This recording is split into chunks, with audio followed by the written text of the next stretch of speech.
So let's go into a forward roll with a sword. There's two different ways that I like to teach this, and this is going to work for back roll as well. So pay attention here. This is huge. It's a major one. I'm coming forward, and I'm going to have my right foot forward. My right hand's going to go down into this roll, and I can put this across my stomach so that I'm literally going to go around the weapon here. I come forward, go in, weapon doesn't even touch the ground. The second version or way of doing that is I'm going to step forward right foot, have my right hand out. I pull this out so it's almost out of the edge of my belt here on the side of my hip so it's not behind where I'd roll across it on that diagonal. And as I come out, I could do this all at once. Step, pull it out, roll, and then bring it back into my belt, and I've still got weapons management.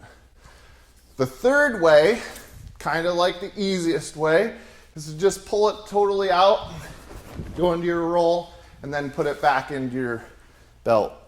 So this works the same way now for back roll, for sideways rolls, because if you realize there's only two rolls, forward and back, all the rest are just variations off of that.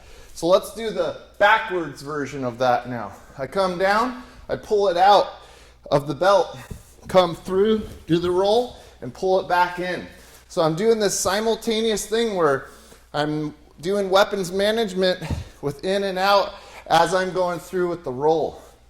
The next version, coming across, rolling around it over the top and coming back up and in. And then the third version of that one would be just pulling it out all the way, going over with my roll, and then putting it back in. So with these three variations of frontwards roll and backwards roll, you can do all of the rest of the rolls unlimited. Soka Kaiten, Yoko Nagare. It all becomes to just flow right off of that weapons management.